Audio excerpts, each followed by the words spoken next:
नमस्कार, झारखंड समाचार में आप सबों का स्वागत है। आइए जानते हैं आज की ताजा खबरों को। इससे पहले आपने चैनल को सब्सक्राइब नहीं किया है तो प्लीज चैनल को सब्सक्राइब कर बेल आइकन को प्रेस कर दीजिए ताकि खबरों का अपडेट आपको मिलता रहे। आइए बढ़ते हैं खबरों की ओर। बिरसा मुंडा जयंती पर झारखंड समेत देश भर में होंगे कार्यक्रम। रांची और खुट्टी आएंगे राष्ट्रपति द्रौपदी मुर्मू। केंद्र सरकार ने पिछले साल 15 नवंबर को भगवान बिरसा मुंडा के जन्मदिन को जनजातीय गौरव दिवस के तौर पर मनाने की घोषणा की थी। इस साल जनजातीय गौरव दिवस देश स्तर पर मनाया जाएगा। इसके लिए जनजातीय मंत्रालय ने व्यापक कार्य योजना भी तैयार की है। इस योजना के तहत आदिवासी मामलों के मंत्रालय ने झारखंड सरकार के साथ मिलकर खुट्टी में एक व्यापक कार्यक्रम का आयोजन करेगी। राष्ट्रपति द्रौपदी मुर्मू भगवान बिरसा मुंडा की जन्मस्थली उल्हातू गांव में उनके मूर्ति पर माल्यार्पण करेगी। खुट्टी ग्राम में एक जनसभा का आयोजन भी होगा, जहां राष्ट्रपति जनजातीय महिला स्वयंसेवी संस्थाओं के प्रतिनिधियों के साथ संवाद करेगी। आप सबको बता दें कि देश के इतिहास और संस्कृति में जनजातीय समुदाय के योगदान को याद करने और आने वाली पीढ़ियों को अपनी सांस्कृतिक विरासत और राष्ट्रीय गौरव के संरक्षण के लिए प्रेरित करने के लिए 15 नवंबर को जनजातीय गौरव दिवस के रूप में मनाने का फैसला केंद्र सरकार ने किया है।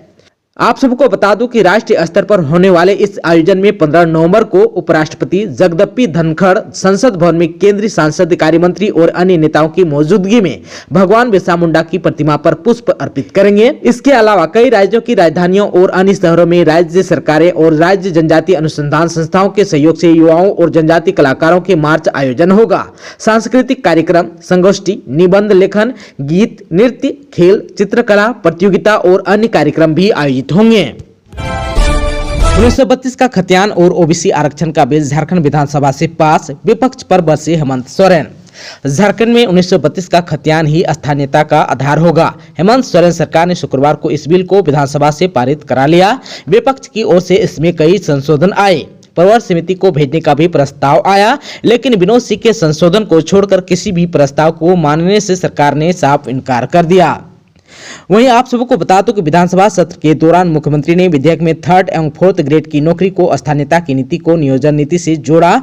कहा कि 1932 का खतियान जिन लोगों के पास होगा वे लोग ही 3rd और 4th ग्रेड की नौकरी के पात्र होंगे।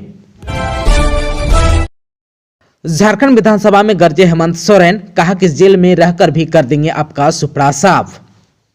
झारखंड विधानसभा के एक दिन के विशेष सत्र में 2 अहम बिल को पारित कराने के बाद मुख्यमंत्री हेमंत सोरेन ने जोरदार भाषण दिया। उन्होंने भारतीय जनता पार्टी के साथ साथ प्रधानमंत्री नरेंद्र मोदी को भी निशाने पर लिया। केंद्रीय जांच एजेंसी को भाजपा का रिश्तेदार करार दिया। उन्होंने भानु प्रताप शाही पर भी कटाक्ष किए। मुख्यमंत्री ने कहा कि वह ईडी, सीबीआई जैसे केंद्रीय जांच एजेंसियों से डरने वाले नहीं हैं। जेल में रहकर भी विपक्ष का सुपड़ा साफ कर देंगे। मुख्यमंत्री को समझ में आ गया कि अब मेरी जगह जेल में, विदाई भाषण दिया बाबूलाल मरांडी ने कहा। भाजपा विधायक दल के नेता बाबूलाल मरांडी ने कहा कि मुख्यमंत्री हेमंत सोरेन राज्य की जनता को गुमराह कर रहे हैं। ऐसी बातें कही जो व्यवहारिक नहीं है। ऐसा लगा कि वह विदाई भाषण दे रहे थे। मुख्यमंत्री खुद मान रहे हैं कि उनकी जगह अब जेल में है। उन्हें पता है कि इस तरह लूटने वालों की जगह जेल में ही होती है। श्री मरांडी ने कहा कि राज्य में एक ही परिवार के लोग बालू, कोयला और जमीन लूटने में लगा है। बिचौलिया सरकार चला रहा है। उन्होंने कहा कि भाजपा राज्य के लोगों की भावना के साथ है। बाबूलाल मरांडी ने कहा कि बीजेपी राज्यवासियों की हितों की चिंता की है। वर्ष 1998-99 में केंद्र में सरकार बनी तो भाजपा ने अलग राज्य दिया। हम स्थानीय नीति और ओबीसी को 29% आरक्षण पहले दे चुके थे। ये कोई नई बात नहीं कर रहा है। तब मामला कोर्ट में फंस गया। कोर्ट ने उसे निरस्त कर दिया। श्री मरांडी ने यह भी कहा कि जनता को गुमराह करने का काम कर रहा है। बाबूलाल मरांडी ने कहा कि असल में झारखंडियों को ये हक ही नहीं देना चाहते हैं, केवल राजनीतिक एजेंडा बनाना चाहते हैं। यह सुधार कर ओबीसी को 27% आरक्षण दे सकते थे। उन्होंने यह भी कहा कि मुख्यमंत्री कर्नाटक की बात कर रहे हैं। कर्नाटक ने पूरी प्रक्रिया कर 9वीं अनुसूची में डालने का आग्रह किया था। अब सरकार की लूट की पोल अब खुल रही है तो ये हड़बड़ी में कुछ ला रहे हैं, झारखंडियों को ठगने का काम कर रहे हैं। रिम्स में भर्ती पंकज मिश्रा के स्वास्थ्य कार्य भी 14 नवंबर को। अब इस दिन होगी जमानत पर सुनवाई। मनी लॉन्ड्रिंग मामले में गिरफ्तार और रिम्स में भर्ती पंकज मिश्रा के स्वास्थ्य का रिव्यू 14 नवंबर को किया जाएगा। रिम्स प्रबंधन ने पंकज मिश्रा के स्वास्थ्य का रिव्यू करने का फैसला लिया है। एम्स के डॉक्टरों द्वारा दिए गए परामर्श पर पंकज मिश्रा की कुछ जांच कराई गई थी। जांच रिपोर्ट के आधार पर ही डॉक्टरों ने उन्हें खाने को दवाइयां दी थी। अब उन्हें दवाई खाते 15 दिनों से ज्यादा समय गुजर गया है।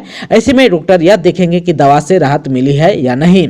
आप सबको बता दूं कि पंकज मिश्रा क्रोनिक पेनक्रियाज की समस्या से पीड़ित है। आप सबको बता दूं कि रिम्स में पेट के विशेषज्ञ डॉक्टर नहीं है, इसलिए उन्हें एम्स रेफर करने को कहा था, लेकिन एम्स द्वारा रिम्स में ही इलाज करने का निर्देश दिया गया। वहीं जांच कराकर दवा देने को कहा गया था। अगर इसके बावजूद भी समस्या का निदान नहीं होता तो सूचना देकर एम्स लाने को कहा गया था। आप सबको बता दो कि मनी लॉन्ड्रिंग के आरोपी पंकज मिश्रा ने PMLA की अदालत में जमानत याचिका दाखिल की है। अब जो है इसकी सुनवाई 16 नवंबर को होगी। BRP CRP के मानदेय में 10,000 तक की बढ़ोतरी की अनुशंसा, बनेगी सेवा शर्त नियमावली। पारा शिक्षकों के बाद अब राज्य में BRP CRP के लिए भी सेवा शर्त नियमावली बनाई जाएगी। नियमावली बनाने के लिए गठित कमेटी ने शुक्रवार को बैठक कर नियमावली के प्रस्ताव पर विचार किया।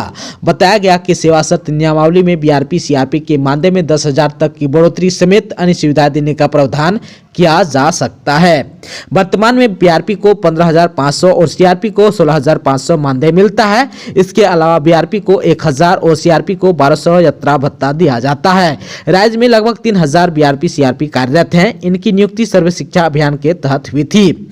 BRP CRP के मानदेय में पिछली बढ़ोतरी वर्ष 2019 में हुई थी। BRP CRP की सेवा शर्त नियमावली बनाने के लिए शिक्षा मंत्री जगन्नाथ महतो के निर्देश पर कमेटी गठित की गई थी। सेवा शर्त नियमावली में प्रति वर्ष मानदेय में बढ़ोतरी का भी प्रावधान किया जा सकता है। मानदेय में प्रति वर्ष 3% की बढ़ोतरी की जा सकती है। नियमावली में अवकाश की सुविधा भी दी जाएगी। कमेटी अपनी अनुशंसा विभाग को सौंपेगी। सरकार के स्तर से इस पर अंतिम निर्णय लिया जाएगा। झारखंड में राष्ट्रपति के आगमन को लेकर DSP रैंक के 40 अफसरों की शनिवार से की गई है तैनाती। राष्ट्रपति के आगमन को लेकर सुरक्षा के दृष्टिकोण से DSP रैंक के 40 अफसरों की तैनाती शनिवार से की गई है। इनमें से 25 की तैनाती रांची जिला में और 15 की खूंटी जिला में की गई है। यह तैनाती 15 नवंबर तक कार्यक्रम समाप्ति तक के लिए की गई है। 40 वार्डों में किसी भी जाति का प्रत्याशी लड़ सकेगा चुनाव, 26 महिलाओं के लिए आरक्षित।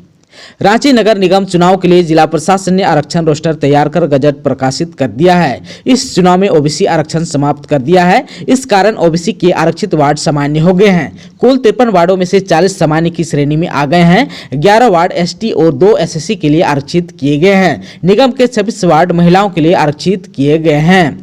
महिलाओं के लिए आरक्षित वार्डों में से 5 अनुसूचित जनजाति और 1 अनुसूचित जाति के लिए आरक्षित है। वहीं 20 वार्ड सामान्य घोषित किए गए हैं। इसके अलावा 1 वार्ड अनुसूचित जाति और 6 वार्ड अनुसूचित जनजाति के लिए आरक्षित किए गए हैं। इन 7 सीटों पर आरक्षित वर्ग के महिला और पुरुष दोनों ही चुनाव लड़ सकते हैं। अन्य की श्रेणी में आने वाले 11 वार्ड को महिलाओं के लिए आरक्षित कर दिया गया है। वहीं कई वार्ड ऐसे भी हैं जो अब तक महिलाओं के लिए आरक्षित थे, लेकिन नए गजट में उन वार्डों को सामान्य कर दिया गया है। इन वार्डों से महिलाओं के साथ इस बार जो है पुरुष भी चुनावी मैदान में उतर सकेंगे। सदन की कार्रवाई से सत्ता पक्ष के विधायक थे उत्साहित, बोले सरकार ने कर दी विपक्ष की बोलती बंद। पक्ष की विधायक सीता सोरेन ने कहा कि लंबी लड़ाई के बाद झारखंड के लोगों की स्थानीयता तय हो गया। OBC के आरक्षण का दायरा बढ़ाने का सपना भी पूरा हो गया। पिछली सरकार ने लोगों को केवल गुमराह किया था। आंदोलनकारियों के बेटे ने झारखंड वासियों का सपना भी पूरा कर दिया है। अब जो है सरकार 100 में से 100 अंक प्राप्त करने के लायक हो गई है। केंद्र सरकार आंदोलनकारी के बेटे को परेशान कर रही है। केंद्र का मंशा पूरा नहीं होगा। इसकी लड़ाई अब दिल्ली तक लड़ी जाएगी। इधर जो है पक्ष के विधायक स्टीफन मरांडी ने भी कहा कि अब जाकर अलग झारखंड की लड़ाई का सपना साकार हुआ। उन्होंने कहा कि आज का दिन झारखंड के लिए ऐतिहासिक है। झारखंड लड़ाई का स्लोगन 1932 के आधार पर स्थानीय था। यह स्लोगन आज पूरा हो गया है। झारखंडियों का सपना साकार हो गया। अब झारखंडी जनता के अनुरूप राज्य की सरकार विकास के काम को आकार देगी। वहीं शिक्षा मंत्री जगन्नाथ महतो ने कहा कि 1932 के खतियान के आधार पर स्थानीय नीति तय करने का मामला सदन में मजबूती से पास हो गया। बीजेपी के पास बोलने के लिए कुछ नहीं था, इस कारण उन लोगों ने कुछ नहीं बोला। अगर उनका इस बिल पर विरोध था तो क्यों नहीं किया। असल में बीजेपी की बोलती ही बंद हो गई। हिम्मत है तो इसका विरोध करे। उन्होंने कहा कि यह बहुत पुरानी मांग है जिसे हमारी सरकार ने पूरा करने की हिम्मत दिखाई है। इससे यहाँ के आदिवासी और मूलवासियों को संरक्षण मिलेगा। हिमालय से आने वाली हवाएं बढ़ाएगी कनकनी।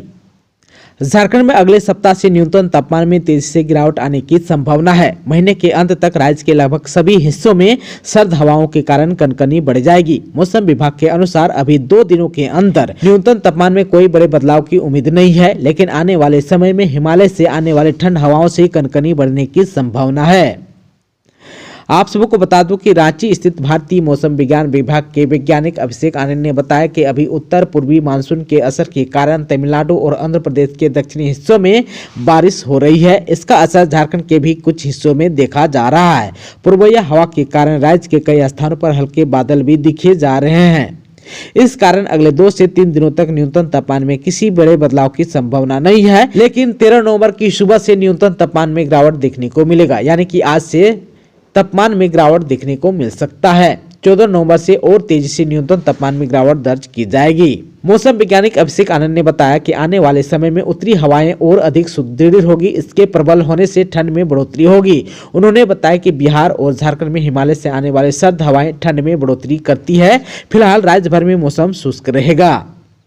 अभिषेक आनंद ने बताया कि झारखंड में 3 चरणों में जो है ठंड का आगमन होता है। पहले चरण में उत्तर पश्चिमी यानी कि झारखंड के पलामू, गढ़वा, चतरा, कोडरमा और लातेहार जिले में ठंड का असर बढ़ेगा।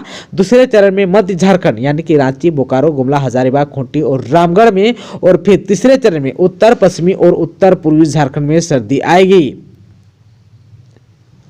आप सबको बता दूं कि राज्य में अगले 5 दिनों तक मौसम मुख्यतः शुष्क रहेगा और इस दौरान अधिकतम और न्यूनतम तापमान में किसी बड़े बदलाव की संभावना नहीं है। पिछले 24 घंटे में सबसे अधिक 31.9 डिग्री सेल्सियस तापमान डाल्टनगंज में और सबसे कम 13.8 डिग्री सेल्सियस खूंटी में दर्ज किया गया। वहीं रांची का न्यूनतम तापमान 14.4 डिग्री, जमशेदपुर का 17.8 डिग्री, बोकारो का 16.1 डिग्री, चाईबासा का 18 डिग्री, देवघर का 18.8 डिग्री, गिरिडीह में 16.9 डिग्री, गुमला का 15.5 डिग्री और सिमडेगा का न्यूनतम तापमान 14.2 डिग्री सेल्सियस रिकॉर्ड किया गया। दोस्तों, अभी तक आपने चैनल को सब्सक्राइब नहीं किया है तो प्लीज चैनल को सब्सक्राइब कर बेल आइकन को प्रेस कर दीजिए ताकि खबरों का अपडेट आपको मिलता रहे। इसके साथ ही आज की खबरों में बस इतना ही। हमें दीजिए इजाजत। नमस्कार।